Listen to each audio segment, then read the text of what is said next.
Today is a special lecture. It's the Vern Budge Lecture, as we call it, which recognizes Vern Budge, who's sitting right there, a distinguished alumni and emeritus professor of the LAEP department here at USU. Vern received his Associate of Science at Snow College in 1959, where he was also an All-American quarterback. I'd like to bring that up. Pretty cool. He received his BLA from Utah State in '65 and his MLA from the University of Illinois in 1967.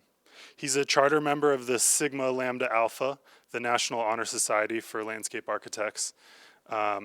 And he was a full-time faculty member here for 36 years, from 1967 to 2003, and was one of the major participants in building the department's national reputation. His teaching focus included advanced design studios, landscape construction, and a variety of courses in site design and planning. He was often recognized as the department's Teacher of the Year and Advisor of the Year as well. As a teacher, he believed, we talked a little bit about this at lunch, but he believed in practical application of knowledge and that brings the most success for students. And you can see this through several landscaping projects throughout the community and the university grounds. He had his hand in a lot of projects here. During his tenure at USU, he was actively engaged in private and public practice throughout the US and Canada, I believe, as well. And many of his projects have received regional and national recognition for excellence in design and planning by associations like AILA and APA. His legacy also continues with two of his sons, Mike and Terrell, who run Loci, the premier and much awarded landscape architecture firm in Salt Lake City. And we're pleased to have Vern in attendance with us today with his wife, Sherry, and he'd like to express his appreciation to Dr. Billy Fleming for sharing his experience and expertise with us today. And I will now introduce our guest, Billy Fleming. Just like Vern, he was a high-achieving student athlete that we learned from his boss, Fritz Steiner. Billy was born and raised in rural Arkansas in public housing, you just told me. And he went to West Point on a baseball scholarship, actually, and ditched that after a little while, after kind of a grisly injury, actually, I just learned, and for other reasons, and went on to receive his BLA from the University of Arkansas, the Fay Jones School for Architecture and Design. He's the first in his family to receive a degree in higher education. And after that, he went on to get a Master's of Community and Regional Planning from the University of Texas at Austin, a PhD in City and Regional Planning from the University of Pennsylvania, where he now teaches, among many other things. So he's the Wilks Family Director of the McHarg Center at the Weitzman School of Design, which is at Penn. He's a senior fellow with the popular and successful Data for Progress think tank, where he focuses on the built environment's impact on climate change. This work has resulted in the publication of low-carbon public housing briefs tied to the Green New Deal Public Housing Act, introduced in 2019. This is an ambitious plan to upgrade 1.2 million federally owned homes. Retrofitting this neglected housing stock could lead to carbon cuts equivalent to 1.2 million cars, or taking 1.2 million cars off the road, creating 250,000 jobs per year during the 10-year plan, reducing public housing water bills by up to 30%, and reducing energy bills by up to 70% on these properties. I sort of selected a random smattering of your projects because it's like endless. He's the co-director of the Climate Community Project, which works to connect the demands of the climate justice movement to seemingly impenetrable policy development process. This is another example of Billy's ambition and brilliance in addressing the climate emergency at the scale, scope, and pace needed to confront multiple overlapping crises. He co-curated Design with Nature Now, which is not just a celebration of the 50th anniversary of McHarg's groundbreaking Design with Nature, it also showcases some of the most advanced ecological design projects in the world today. These projects have kind of taken McHarg's idea into the 21st century as we face another critical environmental and social justice inflection point. He also co-edited a blueprint for coastal adaptation, which is another attempt to inspire cross-disciplinary thinking about coastal policy that results in strategies to make threatened coastlines thriving communities well into the future. And that was published last year. At Penn, Billy has spent the last several years working on Green New Deal initiatives with the McHarg Center, the previously mentioned Climate and Community Project, Field Notes toward an International Green New Deal, and the Green New Deal Superstudio. Also, one I'll just briefly mention is the 2100 Project, an atlas for the Green New Deal, which maps a wide array of information to help make sense of the spatial consequences of climate change. One thing I love about this project and what makes it sort of a Billy Fleming project to me is that it's not an exercise in doomsdayism. These maps aren't meant to show how hopeless everything is. They're meant to help us envision the future and stoke the public imagination and challenge us to consider what we might gain from course correcting now instead of just showing what we stand to lose. Another thing that makes it a Billy project to me is that it's not hidden behind an academic paywall. Anyone can go, I downloaded it yesterday. Anyone can go on to the website and download the entire document. It's pretty amazing. And I think ultimately what makes his career so far so impressive is not only because of the sheer volume and quality of his work, but his willingness to roll up his sleeves and start working on big, messy problems that are too complicated to fully understand or grasp, and then to share what he's found with everyone within and beyond the field. As a student, it's so important to see someone from the field delving deeply into the dark and mysterious waters of policy and politics, a part of the job that is essential to successful public projects, yet remains an inscrutable companion to planning and design. I can't wait for him to share with us today. Billy Fleming.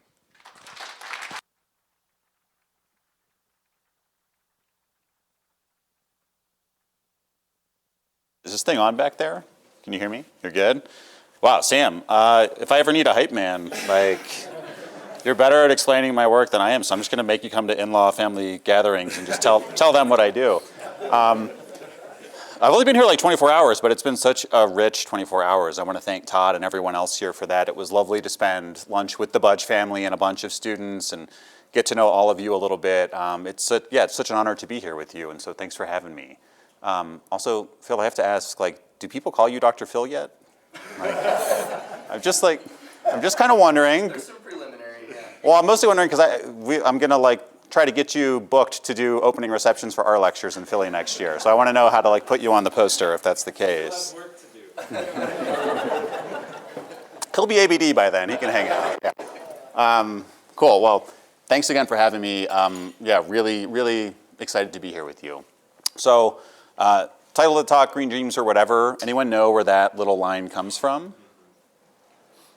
This is how the third most powerful person in our country, Speaker Nancy Pelosi, refers to the Green New Deal.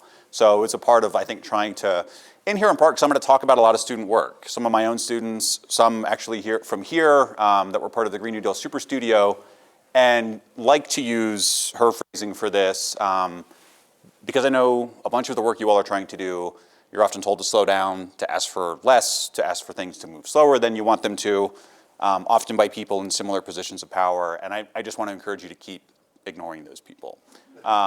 So Sam gave you all the bio, but I'm going to do it again really quickly for you, just so we know each other a little bit. Is it possible to turn this little front row of light down? Is this it right here? It's the dimmers on the right. Oh, okay. That'll work. That's good, that's good. Oh, like that?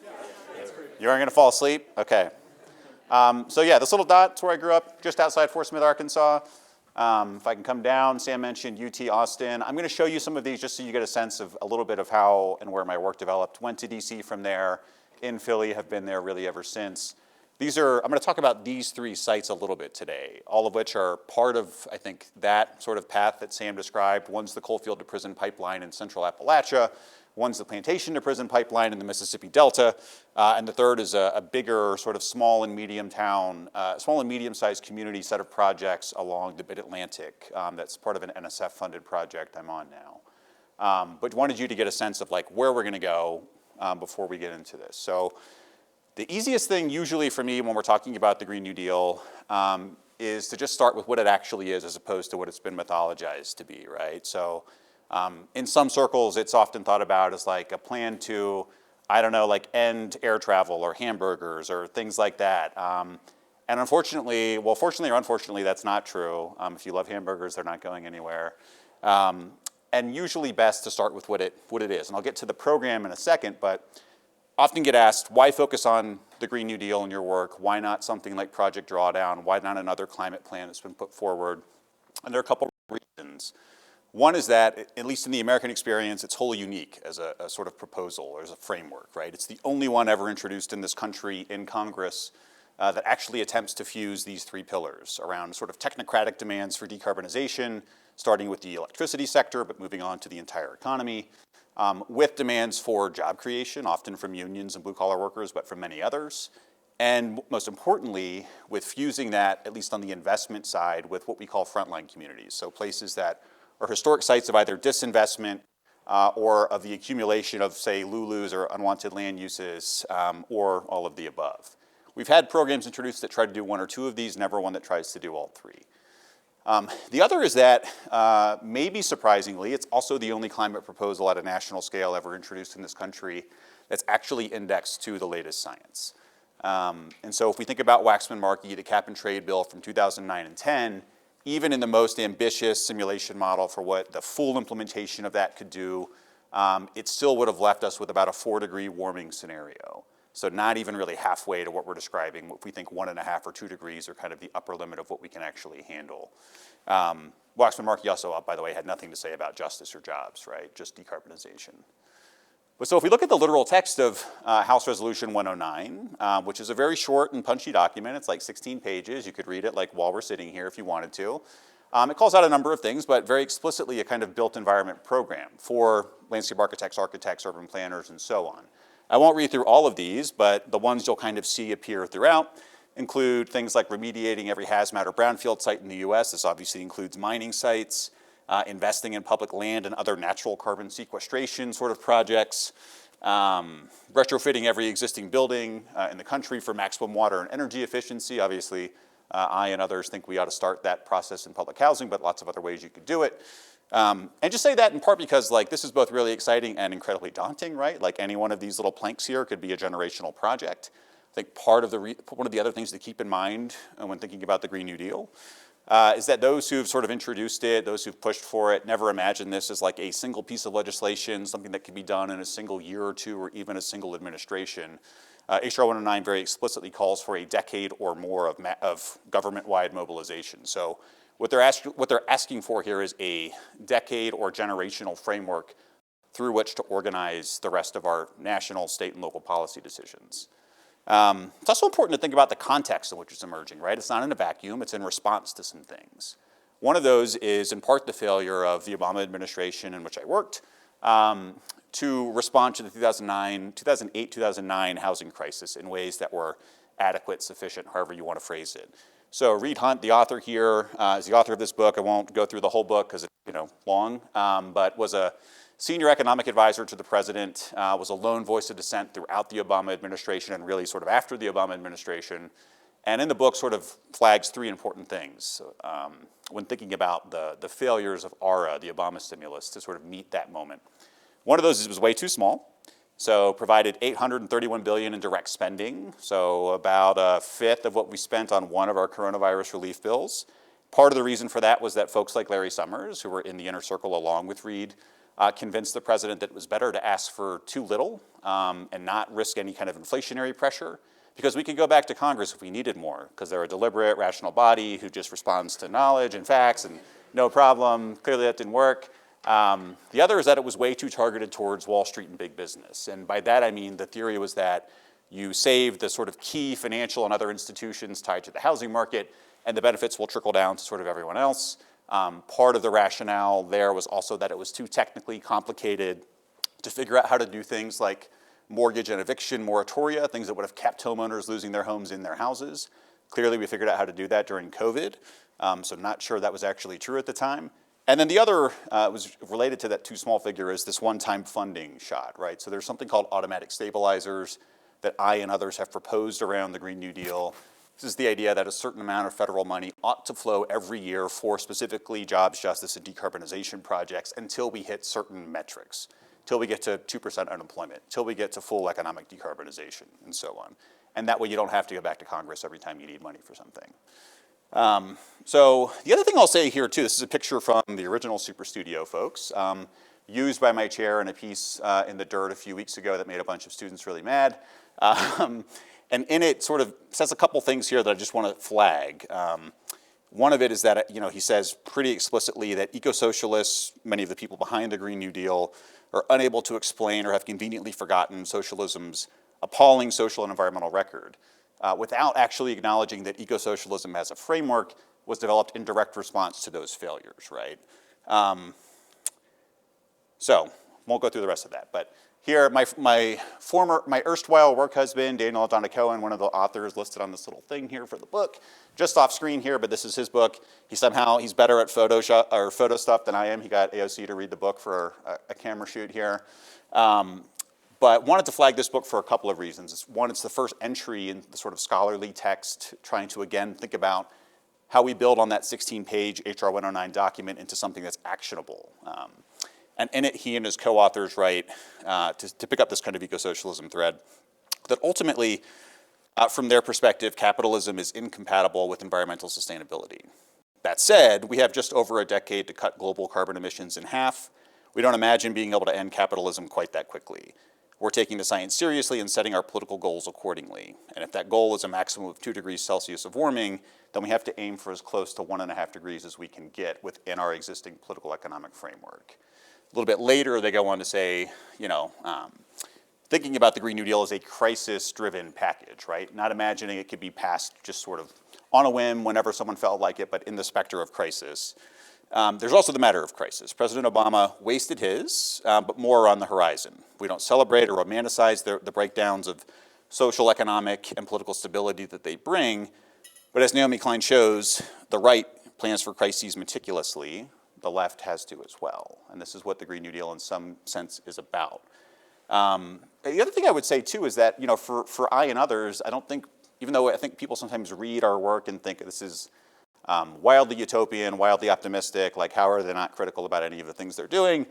Usually a bad faith way to read that stuff, but I want to flag a couple of things in here from folks who have thought really critically about it and helped me understand a little bit more about, again, what the Green New Deal actually is as opposed to what it's been mythologized to be. So this is Jesper Barnes in Commune Mag a couple of years ago.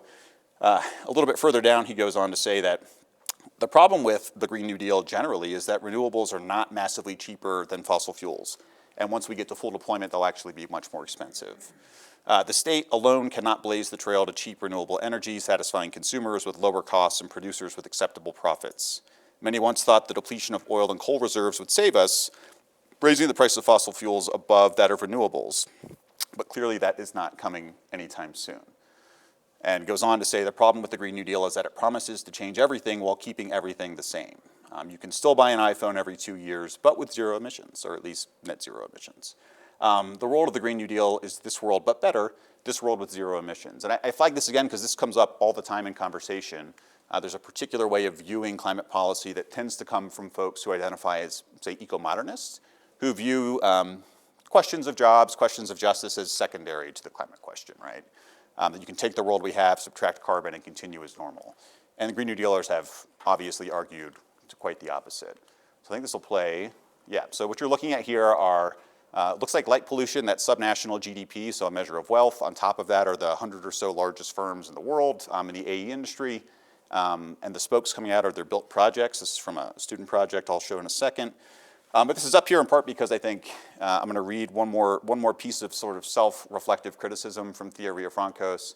But this is an important map to keep in mind when we think about the boundaries of what professional practice can do. So Thea Riofrancos, also writing from a critical perspective about the Green New Deal, while also being one of its sort of chief proponents, that there is the charge that the Green New Deal, like the Old New Deal, or Old Deal as we sometimes call it, amounts to the state qua executive committee of the bourgeoisie, rescuing capitalism from the crisis that it has created.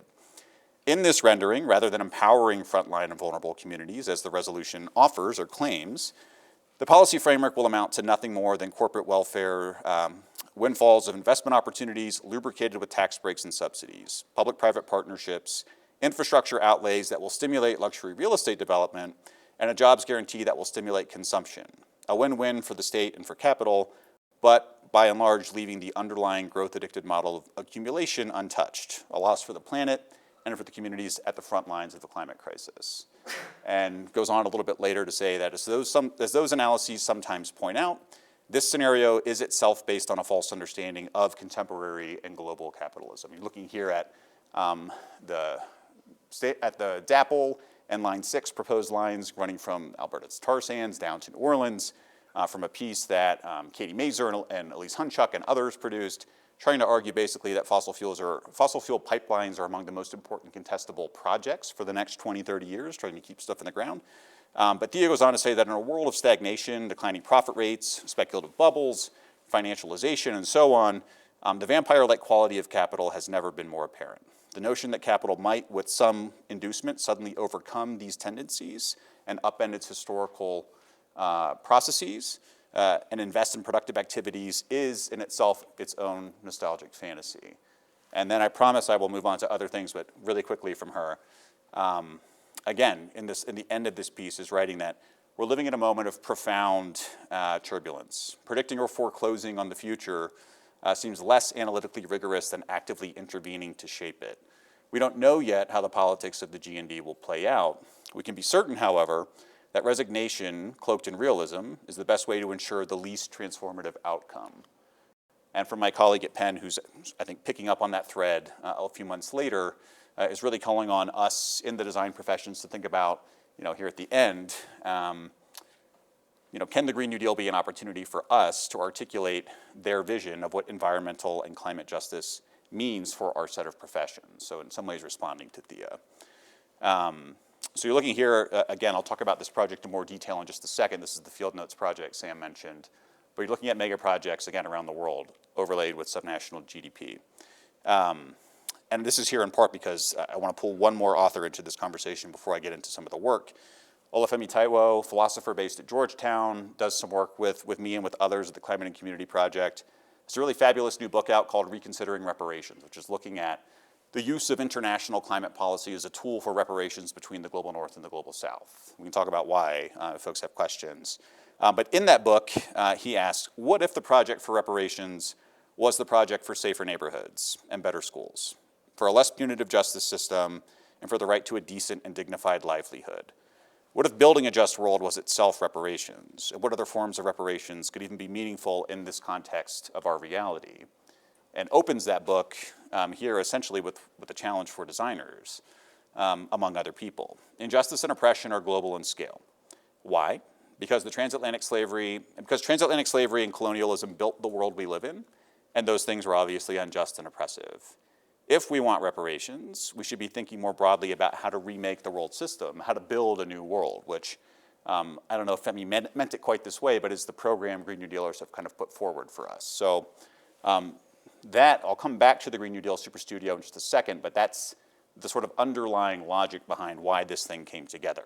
Before we get there, though, we have to do a little detour to the New Deal, which is, you have to look at these posters first, because I did too. There's like a couple that are familiar, and then this weird one of a dinosaur with syphilis, which I found doing archival research. Can't believe it exists, but it's one of those that if I had to look at, you all have to look at now too. This is what happens when you do archival work.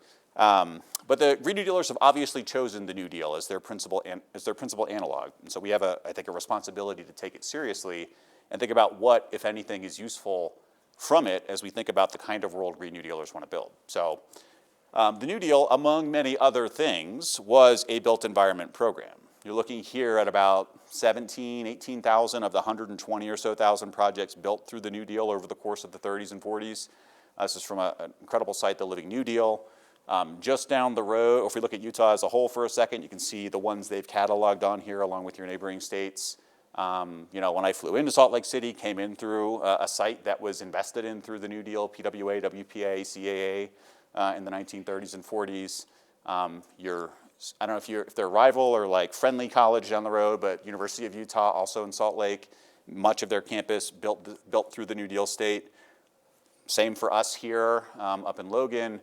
your Commons building, which I'm not quite sure where that is relative to here, but I'm sure you all know, part of the New Deal. And then the last one I'll flag here, because there's many more obviously, is out in Logan Canyon, the CCC barracks that are there. You did not have this, but at most universities I go to, the football stadium's also typically something built through the New Deal, including both of my alma maters, Arkansas and Texas. The other thing to think about, again, is the context in which the New Deal was made possible, right? Not something FDR and his advisors sort of walked into office, dreamt up a big idea, and then went with it. They were responding to their own set of overlapping crises. For them, this weird little GIF that's flipping through was an economic crisis or the Great Depression. The last time we got to 25% unemployment in this country until COVID.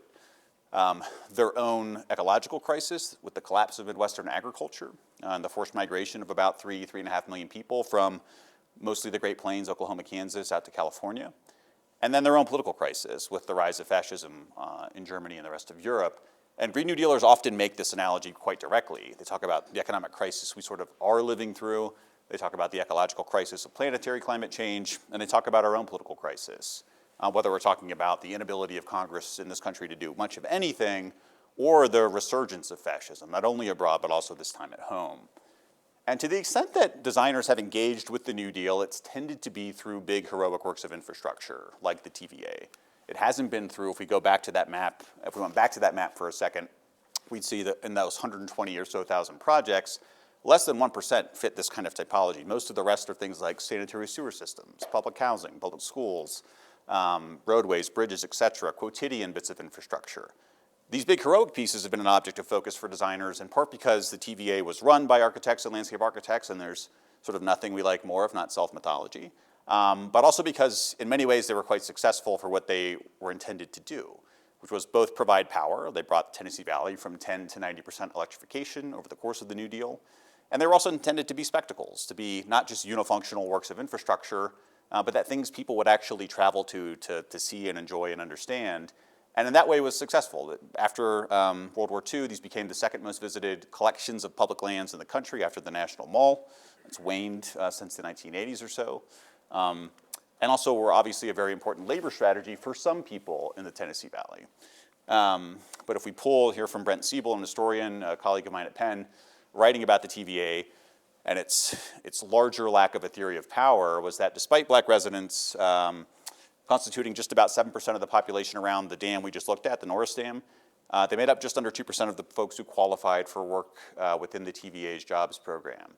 It, like much of the rest of the New Deal, meant that electrification promised significant improvements in standards of living for some rural Americans, but left the inequities of Jim Crow untouched. And this is one of the larger failings of the New Deal as we go back and do some of this historical analysis, is that contra to the idea that it was a big, heavy-handed federal sort of intervention, much of it actually just amounted to a mass transfer of federal funds to state and local government for implementation. And that meant that in places where, say, Jim Crow Dixiecrats ran government, it allowed them to lengthen and strengthen their hold on power. The same was true for sewer socialists in Minneapolis and other places, operated without any real theory of power. And we can see this is from Reinhold Martin's excellent piece in Places a couple years ago called Abolish Oil, looking at the segregated facilities that were a part of every TVA dam or site. And in some ways that's a real shame because landscape architects especially worked throughout the sort of alphabet agencies of the New Deal. This is from Phoebe Cutler's book, Public Landscapes of the New Deal. Part of the reason for this is that obviously with 25% unemployment, there was a massive jobs crisis in this country. It meant firms were consolidating and closing. And the New Deal offered a kind of soft jobs guarantee for white collar professionals. So this is where many landscape architects at firms that failed in the 1930s went to work. Gave us things like the Rural Electrification Administration, which, this is from a map, this wonderful collection of students here made a few years ago in one of the first studios I taught at Penn, asking some of these questions about the legacy of the New Deal, gives us 380,000 miles of rural electricity transmission line. That's like 42% of all the line ever built in the history of this country, just through the REA and the New Deal. Gives us about 650, 700 rural electric co-ops, some of the only sort of public or democratically owned sources of utilities or utility power in this country, many of which are still operating today. And to pull from Brent one more time, Also just much grander in scale and much more democratic than the TVA. So the TVA ultimately operates an area about the size of England. The REA is operating in what at the time were all 46 states. So operating at a continental scale, doing it with local labor practices sort of built into the program, and handing over control of the infrastructure to local people as opposed to administrators for the TVA, many of whom are headquartered in DC. Many others I could go through. I'll just zip through this one really quickly. The predecessor to the FAA, the CAA, raises and spends the equivalent of $1 trillion in about 8 years over the course of the New Deal. The dots you see are airports. The lines between them are the connections on the ground between them. This is before radar was commercialized, so you had to look out the window of a plane if you were flying it to make sure you're going in the right direction. I'll show you in a second what they had to look at. But again, $1 trillion in today's dollars spent by the CAA over the course of the New Deal. That would buy you like 2 fighter jet programs that don't fly today in the US. And these are the things they had to look at out the window, right? These light beacons that were on the ground and literal concrete arrows to be like, time to make a right turn when you're in your plane. What a world, I don't understand it. Anybody know this airport? Who said that? Oh yeah, got it, Chicago Midway. This one I hope you know it has the name on it, LaGuardia. 2 of the many airports we got. And actually if you look at many of the sort of decommissioned and repurposed municipal airports in the last 20 years or so, Stapleton in Denver, Mueller in Austin, many others, all New Deal CAA built airports, or at least extended airports that we've now become part of the sort of canon of landscape architecture and urban design. And so again, just to emphasize this power question for the New Deal, right? This is pulling from Brent and some colleagues here in a book they have called Shaped by the State, which is kind of a reconsideration of the last 100 or so years of sort of liberalism in this country. Political modes typically thought of as quite antithetical. Urban liberalism are actually super socialism, and Sunbelt conservatism are actually Jim Crow Dixiecrats. Each took root through the New Deal. Because of that, beneath this cheery language of partnership, there often lay a bitter truth that the prerogatives of localism and partnership that were built into it, this transfer of money from the federal to state and local governments, allowed new forms of racial and gender inequality to be literally built into how and where we live. So I'm going to take us now kind of into the present a little bit. That kind of archival work, that historical work, it's been really key to shaping a number of things the last few years at Penn, including this event. Did anybody watch this live from here or like even attend? We had like 1,400 people packed into this weird auditorium. We had like 10,000 or something like that watching online. Our provost opened the event for us, which was very kind of him, and he made what I don't think he realized was a joke at the time. He said he'd never seen the auditorium this full. Not even when our former faculty member, now President Joe Biden, used to do his events in there. And I don't say that to be like, oh, what a cool event, but just because like the appetite for this kind of work, certainly where I am, I would imagine here for conversations around what it means to build out climate justice in the world, are things that we just can never provide enough of to our students, to our faculty, to the rest of the community. And this was a really important day for us. I won't go through all of it. We can talk about it if you have questions. But in the sort of years since, the Green New Deal has begun to fuse with a few other different programs. So if you've heard of the Red Deal, this is from Red Nation, an indigenous collective of sort of activists and scholars, not led by, but often primarily authored by Nick Estes, now at University of Minnesota, along with what was then called the Black Climate Agenda. These were fused into something called the Red, Black, and Green New Deal, which is basically a fusion of the Green New Deal we've been talking about with land-back demands from Red Nation, with a much more sophisticated and expounded upon sort of idea of what it means to invest in frontline communities from the Black Climate Agenda. And these are now part of a sort of shared program called the RBGND. Won't talk too much about this, just to say, it was lovely to do this event. I'm very glad it's over. I don't know if any of you participated in the Superstudio last year. There's a Utah State student I'll show you in just a second who did. I don't think she's here though. But these are all the universities, and these are up here because when we got started planning this a couple of years ago, we thought we would be lucky to get maybe 30 submissions from a dozen or so schools. We wound up with 670 submissions from 106 schools of architecture or design around the country, or departments of architecture or landscape architecture. And from, I'm gonna blank on the number of like countries, they're probably down there somewhere. But More than ours, several. And there's a version of this now underway in the UK that we've been helping to stand up as well. It's very likely to go to the rest of Europe next year, might also be in Australia and New Zealand the year after that. Of the many projects that were submitted, 55 were kind of pulled forward to be highlighted, not because they were necessarily the single best projects in the Superstudio, although many of them were, but more to give people a sense of the sort of geographic and thematic spread of the projects. So again, I think doing this work in places like, say, Brooklyn or Hyde Park or San Francisco is pretty easy. You don't have to persuade a ton of people. Doing this work in many of the places you see highlighted here is incredibly hard. I grew up in Arkansas, still do most of my field work in the South. We talk about the same things without talking about them in the same way there.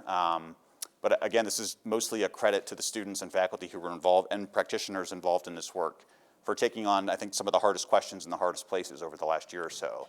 And your own, I'm gonna blank on her name, Todd, you can tell. Yeah, Holly. I don't think she was at this event, but her board was featured among those 55 projects in the National Building Museum last year. One of the sort of 55 or so exemplary projects. And just to underscore the point from a second ago, many of these places where these conversations are the hardest are also those that stand to lose the most when we think about the kind of world that climate change is going to hand us. This is from a study in Nature a couple of years ago that we visualized as a part of the Atlas project that Sam mentioned. And you don't have to look very hard, like it's pretty clear. South, Midwest, much of the Southwest are in real trouble, both because heat and water are gonna make all the things that are key to the economy or economic sectors of those places impossible to sort of work anymore. You're not gonna have endless rice fields in Arkansas like you do now. It's outside of Vietnam, the #1 rice producer in the world. You're not gonna have the same sort of timber plantation operation you have in the Southeast. You're not gonna have the soybean, sorghum, cotton, other things you would expect to find in the South. And there's no plan in place for what to do when those industries collapse. And that's where this study sort of comes in. And the last thing I'll say about the Superstudio before I kind of move on to a bit more work is just that anybody who wants to, there's now sort of a full archive of the 670 projects on JSTOR. We had a couple of fantastic students, Zoe Morrison at Penn and a couple of others at FIU I'm going to blank on the names of now, which I feel terrible about. I'm sorry if you're listening. But have this really incredible collection of work now archived on JSTOR. And LAF and I and others are trying to think through now what we might do with this incredible pool of information. And just to kind of pull us into the present now a little bit. So lots of context, lots of like Superstudio stuff. What do we do with all of that? And certainly this came out before some of those questions were raised, but if you've read this piece, you know the first line of it won me lots of friends in our profession, right? Which is basically, I don't know when the myth of landscape architects as climate saviors began, but I know it's time to kill it. So lots of people very upset with me for writing that. But was the first sort of moment when a bunch of this kind of work we were doing quietly at the McHarg Center began to spill into public view, some of which was featured a bit more heavily in this piece, just kind of looking at the first 2 years of the Green New Deal work in the center, in the Journal of Architectural Education. I won't read that whole highlighted piece there, but I will read the first little sliver. So in the time of upheaval and crisis, what is the point of design education? In nearly every school of design, there is a central, often unspoken rejoinder to this question. The point of design education is to condition each successive generation of students for a lifetime of labor exploitation that is detached from any critical relationship to the role they will play in either aestheticizing or instrumentalizing global capitalism. Not intentional, but this is baked into the curricula in almost every school. I'm sure not here, but in many schools across the country, certainly in mine. And again, I think the question I have to get is like, so what? What do we do with that? I'm going to show you some of the ways we've been thinking about it here in just a second. I just need to drink a little water. So this is four little blocks, but I'm going to talk about kind of three chunks. So the first is a set of kind of creative scholarship work that I've been really lucky to have fabulous students the last 5 years now. I can't believe I've been there 5 years, who've worked on a couple of really big projects with me. One is this, an Atlas for the Green New Deal that Sam mentioned. This grew out of a set of conversations over my first 2 years directing the center with leaders at the national level of the climate justice and environmental justice movement. So people like Varshini Prakash at the Sunrise Movement, Karine Taylor at We Act, lots of others. And the question we kept putting to them was, what can we do to be useful to you? Like, what can we produce at a place like the McHarg Center, at a place like Penn that has some resources, has some power, that can be helpful to you, and especially if you have chapters spread across the country, which both of them do.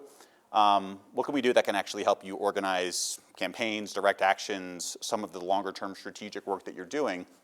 And overwhelmingly, they kept coming back to us and saying, the thing we need most is for all of the incredible work that scholars across the disciplines in academia do to be liberated, to actually be accessible to people who don't have an EDU email address.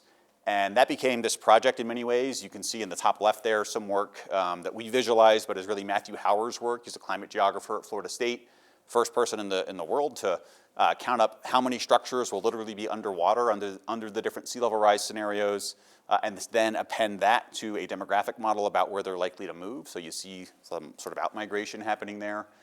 This is taken from a similar study that Matt was on, but not the lead author of, looking at the temperature profile of a city, in this case Chicago, out to the end of the century. If you know Chicago, you probably know it's the highest heat mortality death rate city in the country. So more people die there from heat per capita than any other city in the US. A problem for many things, but it's certainly for the built environment. And by the end of the century, it'll have the same temperature profile as today's Dallas, Texas, so not great.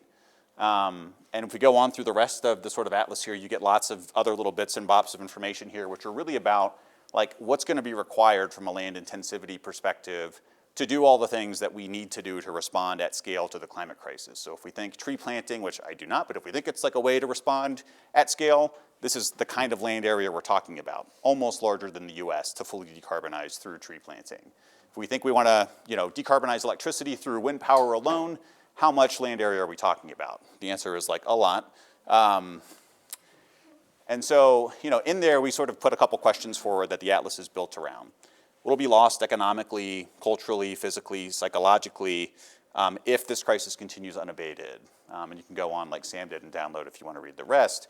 I'll just say quickly here, this report, Net Zero America, from a friend at Princeton, Jesse Jenkins, and pulls directly from that atlas. It's one of the sort of core texts it uses to scope out a couple of different scenarios for decarbonizing the grid by 2050. This framework is now the framework for the Biden administration as they begin to think about how to roll some of this stuff out through executive action, and way more than we ever thought we'd get out of that particular project. Once that was published, I had a group of international students come to me and say, okay, cool, but like the US is a small and almost universally bad actor when we think about international relations. So what would it mean for the rest of the world if the US were to realize some of these more reformist ideas embedded in the Green New Deal? What would it mean for a place like Chile, where we mine almost all our lithium from a place like Brazil, where the Amazon is sucking up a bunch of carbon that's rapidly being cut down? And so that became the sort of impetus for us to put together something called Field Notes towards an Internationalist Green New Deal. This is not public yet, but it'll be published in about a week. So when I have that URL, I will give it to you. But includes, maps like the ones you just saw, and a couple of different sort of essay components that go with it. And this one looking at deforestation, just basically laying out what it is. In simple terms, the permanent loss of an ecosystem. It's a measure of both absence and an indicator of presence. And goes on to sort of say that natural climate solutions often allow fossil fuel companies to join in into this idea of decarbonization while still operating as usual. They are simply, once again, ways of greenwashing a world-destroying industry. And also beginning to take stock of things like rare earth mineral mines, active and speculative around the world. The most important sites when we think about things like the energy transition, they're where we get all of these little rare earth minerals, neodymium, I mentioned sort of lithium, cobalt, thallium, antimony, which I don't think is on here, but all parts of like the energy transition. Every technological object you could think you might need for the energy transition is in one or more of these mine sites. Almost all of the most active and productive ones are in the global south, and often in places the US has a long history of treating very badly, and in some cases orchestrating coups. In there, again, we frame this as, while rare earths exist all over the world, because of the difficulty in processing them, the technical infrastructure and expertise that's required to manage them, and a manufactured rareness stemming from political, economic, and infrastructural circumstances, we're now left with a sort of global bottleneck. And this is why, if you were paying attention to this a couple weeks ago, the Biden administration just invoked something called the Defense Production Act around critical minerals. It's intended to sort of, as a weird little Chinese Cold War sort of intervention to fight with China and sort of increase rare earth production in the US. by the way, like rare earth production in the US is gonna happen in two places. It's gonna be on public land, and it's gonna be on reservations, not the places where you would want to be mining this incredibly noxious stuff. I won't go through the internet piece here, just some more illustrative drawings here that they've pulled forward for us. Also includes things like mass extinction, trying to place that within the larger context of the global climate crisis. I won't read that full little piece here because I know we're getting tight on time and I want to keep us going here. But you've seen this image before of sort of the state of global design practice is I think how we phrased it. And again, you've seen a version of this in that previous essay. I won't spend a ton of time on because again, I'll get yelled at by senior people in our field if I do. But also includes some lovely collage images here looking at, this is from a student, Yixin Wei or April, trying to get a sense of what's the supply matrix involved in producing things like wind turbines, or in this case, lithium-ion batteries. Probably the two most important technological objects when we think about the energy transition. And there we go on to sort of try and place this in a bigger context, writing that, as a conceptual and managerial tool, the supply chain emerged in the 90s and remains the foremost method for thinking about the movement of materials and so on. But supply chains only appear to work as well as they do because of strategic gaps in our knowledge about how they actually work. These gaps show that this way of imagining and managing the supply chain bears little resemblance to its actually existing forms. Anyone who's tried to buy anything in the last 3 years knows this is true. Supply matrix is a term we've used to try and think about it in a messier way than a sort of a linear way that a chain sort of invokes. We won't talk too much about this. This is the sort of draft landing page for the project, which I don't think I have the URL for yet.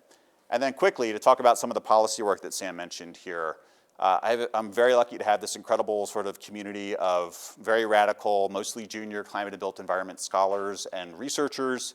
It was initially a part of the McHarg Center. It's now its own standalone nonprofit.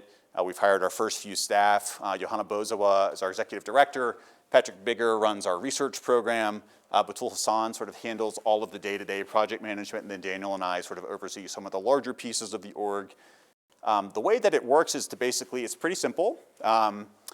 We tend to think about the sort of progressive ecosystem in this way, that there's a collection of really radical climate justice sort of movement leaders who are the only people with real ideas at the scale of the crisis that we face. They don't need designers to come up with those for them, they have them. And there's also this collection of sort of left edge elected officials who are very eager to take those demands and push them forward in Congress, but if you've ever worked for a member before, you know they have no capacity to do so. So a House member might have 5 or 6 sort of staffers or rotating interns and people on detail out, but they have no ability to really take these demands and translate them into actionable legislation. That tends to be where we fit in. So we've been going through sort of systematically each sector of the built environment, starting with public housing, we've done transportation, we've done public utilities, public schools, many others, and think about what's the maximalist version of what it would look like to both decarbonize and center frontline communities in the investment side of something like this. And we didn't always think this would happen, but we're very lucky that those reports tend to get picked up by a member, in this case for housing, Congresswoman Ocasio-Cortez and Senator Sanders, who literally took the report, handed it to Legislative Counsel for Congress, and it spit out a bill based on the report.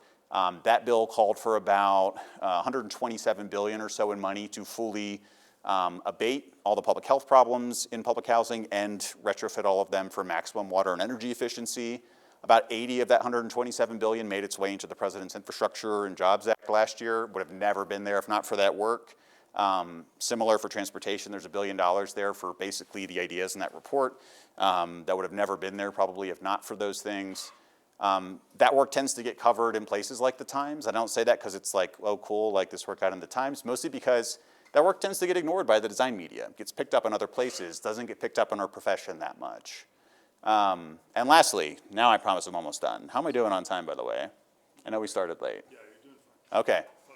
You can tell me to shut up when it's time to shut up. So just finished the third in a sort of planned 3-year sequence of studios, all sort of under this umbrella of designing a Green New Deal. And in the first version of that studio, asked students to basically a couple of open-ended questions to frame their semester's work around. These are all interdisciplinary, by the way, so they're architects, landscape architects, city planning. the questions for them in that first studio were, how do you think about prioritizing things? Knowing if we're on a 10, 20-year timeline for rolling out the full program that Green New Dealers have called for, like who belongs at the front of the line and why? And the way those questions were structured, again, foreclosed on places like Brooklyn, where you already have a critical mass of people who are very excited about the G&D, and also those people are doing quite well for the most part. They're going to figure out their climate proposals with or without something like a Green New Deal. And immediately then centered places that are what Ruthie Gilmore refers to as places of organized abandonment, sites of mass public disinvestment over the better part of a half century.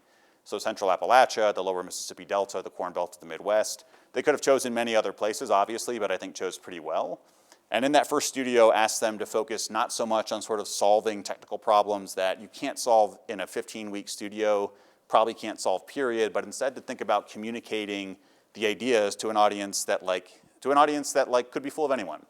Certainly like all of you learned folks, but also like my parents who did not go to college and do not know what I do for a living for the most part. And so, is trying to sort of communicate a drawing that's probably familiar, right? Like a section elevation over a particular ridge in Appalachia, includes really complicated works of sort of engineering, like a hydroelectric battery. So this is the idea that when you have excess wind production, let's say, you're making more power than you can actually use at the moment. You use that excess power to pump water up from the reservoir into an abandoned mine. And when the wind power goes away, you just let it go downhill, use gravity, and it powers your grid the same way. That's coupled with things like solar energy, with leisure and recreational trails, with CLT, social housing projects, all kinds of other things. And they also got really into the idea of propaganda. It's this idea that design communication isn't just sort of a just the facts sort of way of thinking about ideas, but part of an argument. It's this idea that for better and for worse, the world does not work like a standardized test. We don't get to show up with the right answers and win the things we need to win. We have to make arguments for them. So that's part of what they were doing here. And I also had students who said, like, I really don't want to make boards. I want to engage in storytelling, and I want to think about how we bring people into the world that Green New Dealers want to build, and want to do that in ways that let as many people as possible see themselves and see their communities in that world. And then, rather than having them do what we normally do for like a final review, where everybody, at least at Penn, everyone wears all black, we put boards on the wall, we point at them, we don't talk to you, we talk about ourselves, ask them instead to curate an exhibition. And again, to think about this as like a larger public conversation about their work. We didn't want to talk about like, did you make the right font choice? Did you label things correctly?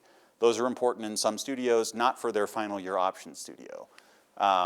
Instead, they obviously installed the exhibition, they curated a gallery tour, and they programmed a set of panel conversations. You can see us kind of like doing that up here, I think a little bit, well, not elsewhere. And to talk about their work in a bigger context. And that group was fantastic. They won the Award of Excellence from ASLA for student collaboration. They deserve all the accolades they get. In the second version of that studio, we went back to Appalachia, the Delta, and the Corn Belt, and focused squarely on three industries. The carceral system, the prison industrial complex, the fossil fuel system, and industrial agriculture. Did that for a couple reasons. The most important, I think, for this audience probably is that in the aftermath of George Floyd and Breonna Taylor's murders, and among many others, there was a merger of operations for something called the Green New Deal Network. This is the organizing table of about 500 or so climate justice orgs in the country, with the Movement for Black Lives, which includes BLM, but another 400 or so racial justice orgs in the US. And one of the products of that merger was a focus on these three industries as key to the realization of something like climate justice, that we couldn't win it without winning or abolishing these three industries, or at least managing their rapid decline. And in that second studio asked, again, students obviously to take that charge quite seriously. So they're engaged in some kind of narrative, some sort of narrative framing of Appalachia here, working with folks on the ground who are prison and fossil fuel abolitionists, but also revealing, which to them I think was kind of revelatory. And if you're not from like the rural South or Midwest, is probably not clear to you. But the number one use for an abandoned mine land in Appalachia now is to remain abandoned. The number two use is to become a correctional facility of some kind. And lots of reasons for that. These are former mountaintop removal sites, so they're the only flat land really left in Appalachia to develop, so something's going to be built there. There are state and federal grant programs specifically to build prisons in Appalachia, particularly Eastern Kentucky and West Virginia. And so there's money to build those things on those sites.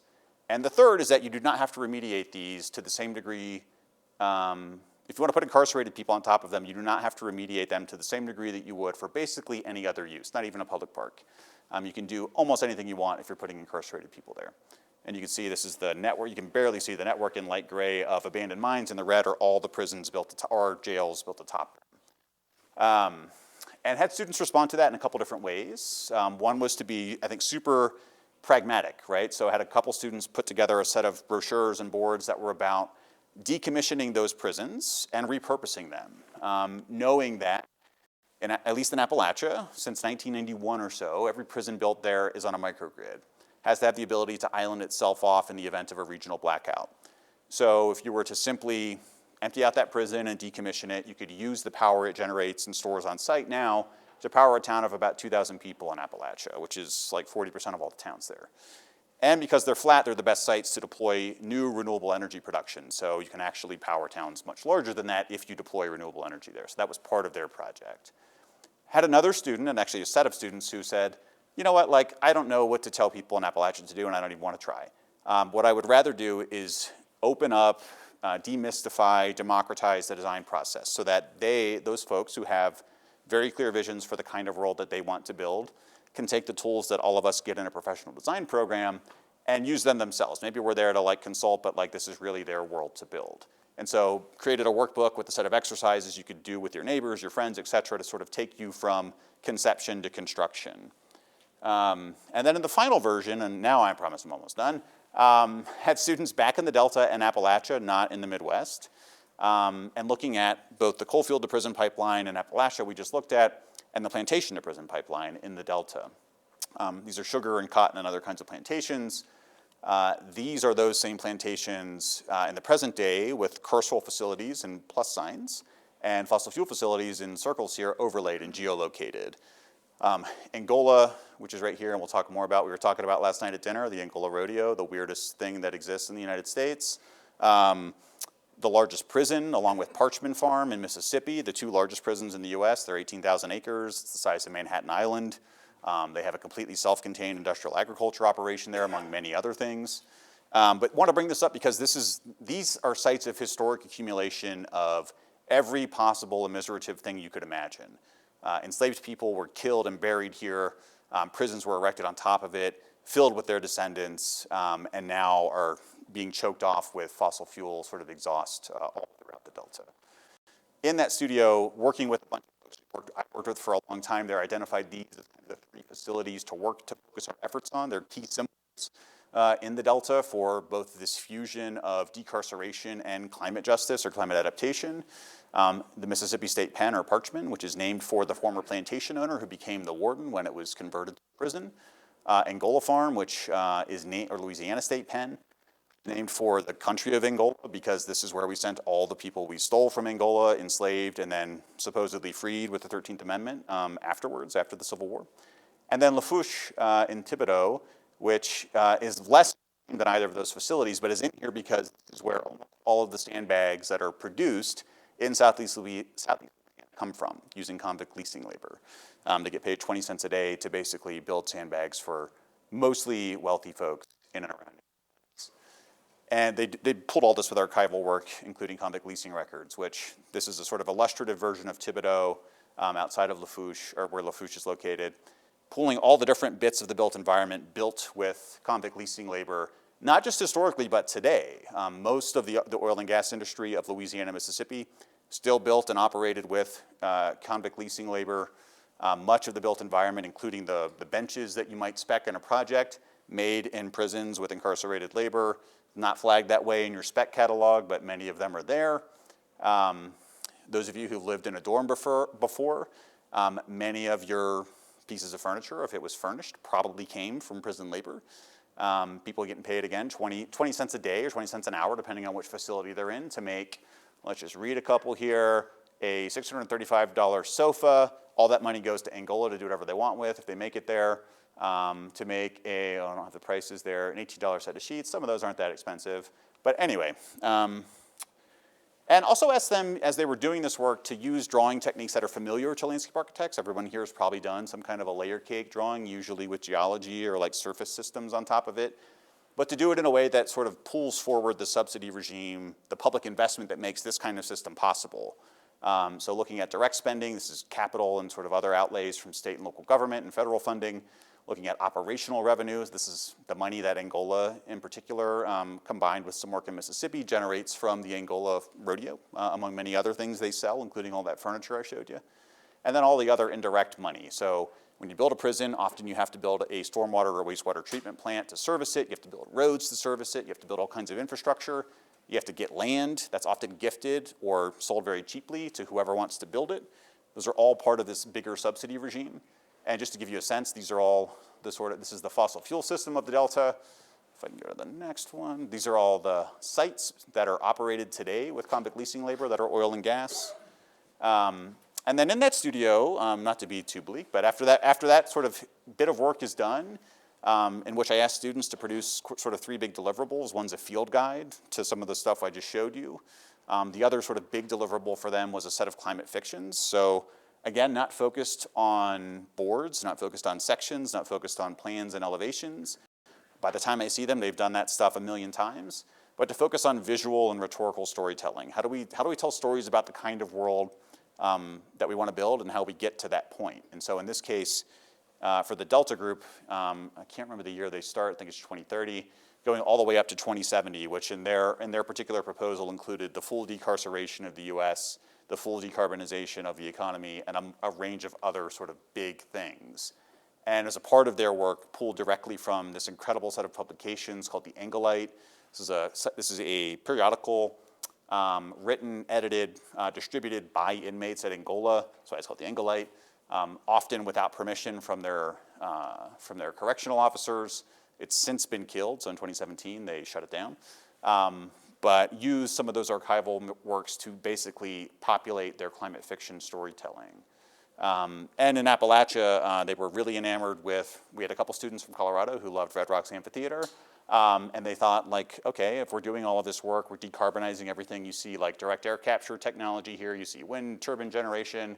They wanted to do that and embed it in a black rock amphitheater. So you're looking at their Appalachian version of Red Rocks in an abandoned coal mine, putting on I'm sure, a very fabulous show there. And the last thing just about here is that each of those studios then is sort of asked to put on the exhibition, whatever they're going to do in person, and to build websites. So always surprised, I think they are too, at how long of a life or how long of a tail these things have.